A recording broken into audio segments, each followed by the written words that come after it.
कबूतरानं आता त्या कबुतरीने पळून जावं का नाही? अहो पिल्लं अडकली आपला तर जीव वाचला असता की, पण लई तिनं धरणीला अंग टाकलं, गडबडा लोळू लागली. तेव्हा त्या पारद्यानं दुसरं जाळं टाकलं आणि कबुतरणीला अडकून टाकलं.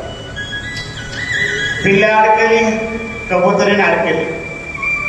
थोड्या वेळानं म्हणला नर आल्याशिवाय राहत नाही.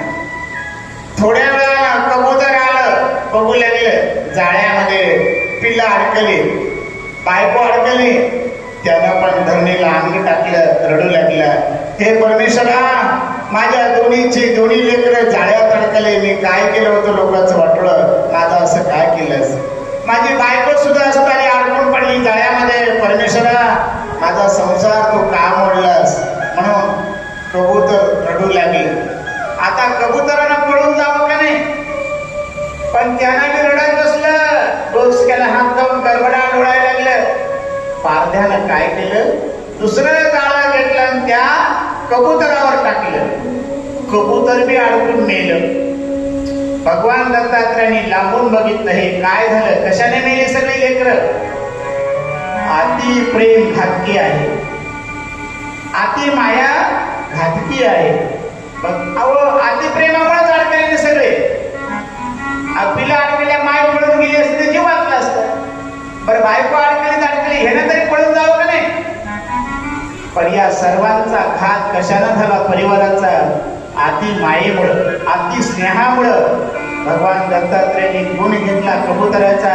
अति प्रेम करणं गुन्हा आहे, अति मोह हा घातकी आहे जीवाला, हाच त्याचा गुण घेतला. असं प्रत्येक माणसाकडे एक दैवी गुण आहे मंडळी. त्या प्रत्येक माणसाचा तुम्ही चांगले गुण घेण्याचा प्रयत्न करा. पण माणसं काय करते? लोकांचे चांगले गुण बघत नाहीत, पहिलं अवगुण बघते. महाराज तुम्हाला माहित नाही ती माणूस आहे का? उगा गोड बोलतोय, लय नंबरी तुम्हाला माहित नाही. काय करायचं आपलं त्याच्या नंबरी बनावं? त्यानं जसं गोड बोलतोय ना, आपण बी गोड बोलायला शिकावं. त्याचा गुण घ्यायचा तेवढा आणि त्याला गुरु मानायचं. गुरु करत बसायचं नाही. दीक्षा गुरु एकच असतो, परंतु शिक्षा गुरु मात्र. भगवान दत्तात्रयाने या पृथ्वी मातेला गुरु केलं, भगवान सूर्यनारायणाला गुरु केलं, एका कबुतराला गुरु केलं, एका कुमारिकेला गुरु केलं. त्या माणसाकडून गुण घेतला. मधमाशीला गुरु केलं, एक गुण घेतला. या पृथ्वीचा गुण आहे क्षमा करणं. हे बघा 50 वर्ष झालं कधी म्हणली तुमची? कधीच म्हणले नाही. माणसाची चलत चलत जर माणसाला सहज लाभ लागली तर माणसं लालपणे डोळे करून बघतात. काय हो तुम्हाला दिसत का?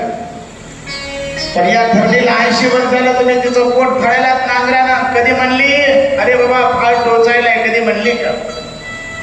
ज्याला जगतामध्ये पुढं जायचंय त्याने क्षमा करायला शिकलं पाहिजे, तरच माणूस मोठा होऊ शकतोय, अन्यथा होऊ शकत नाही. मला केलं. सूर्यनारायणाचा काय गुण आहे? सूर्यनारायण उन्हाळ्यामध्ये बाष्पीभवनाच्या रूपानं पाण्याचं शोषण करतो आणि पावसाळा सुरू झाला की मोकळ्या हाताने धोधार पाण्याची वृष्टी करतो. माणसाचं जीवन सुद्धा देवाणघेवाण आहे. माणसानं प्रसंगानुसार घ्यायला शिकावं आणि प्रसंगानुसार द्यायला पण शिकावं. नुसतं घ्यायचं कळून नये माणसाला. आपल्याला जर अडचण आली एखाद्या माणसाकडून जरूर मदत मागा आणि आपलं काम संपलं, त्याच्यावर वेळ आली, त्याला अडचण आली तर त्या माणसाला मदत करायला मागं पुढे बघू नका. मंडळी, तुमचं जीवन लोकांच्या सुखामध्ये तुम्ही सहभागी झालात, लोक तुमच्या सुखामध्ये सहभागी होते. लोकांच्या दुःखामध्ये तुम्ही सहभागी झालात, लोक तुमच्या दुःखामध्ये सहभागी होते. माणसाचं जीवन म्हणजे देवाणघेवाण आहे महाराज. हा गुण परमात्म्याने सूर्यनारायण पण घेतला. एका मधमाशीला गुरु केलं. मधमाशीचा काय गुण आहे? मधमाशी काय करते? प्रत्येक फुलावरचा मकरंद गोळा करते, छान प्रकारचं मोहळ बनते त्याचं. साधकानं प्रत्येक ठिकाणाहून जे सद्गुण मिळतील ते घेण्याचा प्रयत्न करावा. सद्गुणाचा साठा बनवावा आपल्याकडं आणि जगाला गोड मार्गदर्शन करावं.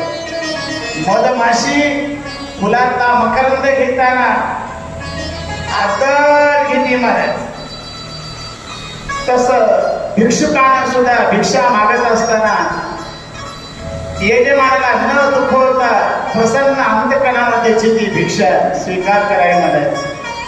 प्रत्येकाला माणसानं गोड बोलावं, हा गुण मधमाशीचा त्या ठिकाणी भगवान दत्तात्रयांनी घेतला. असे 24 गुरु घेतले.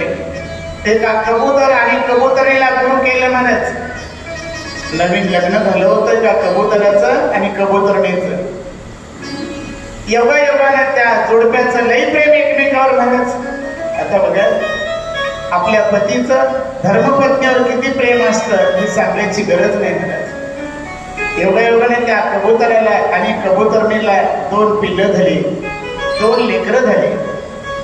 मग पिलांच्यासाठी ती कबुतरी आणि कबूतर काय करायचं, रानावनामध्ये जायचं, हुडकून अन्न त्या ठिकाणी त्यांच्यासाठी आणायचं आणि त्या पिलांच्या तोंडामध्ये चुलचीमध्ये आणून चारा घालायचं. एका पारध्यानं पाहिलं,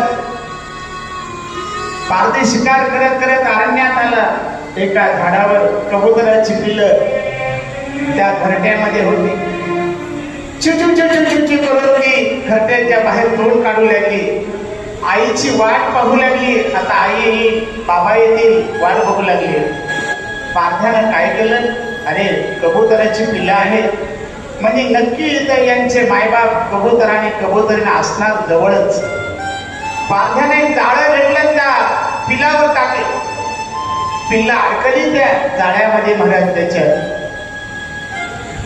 आता येतेच म्हणला याचे मायबाप. थोड्या वेळानं कबुतरीने आली महाराज चोलशीमध्ये चारा घेऊन पिल्याला खाऊ घालण्यासाठी. बघू लागले, दोन्हीच्या दोन्ही पिलं जाळ्यामध्ये अडकले. कबुतरणीनं धरणीला अंग टाकलं आणि रडू लागली, देवा परमेश्वरा, तुला माझीच पिल्लं कशी आवडली रे देवा. मी काय केलं होतं देवा, म्हणून माझे दोन्हीच्या दोन्ही लेकरं तू मारून टाकलेस. तुझे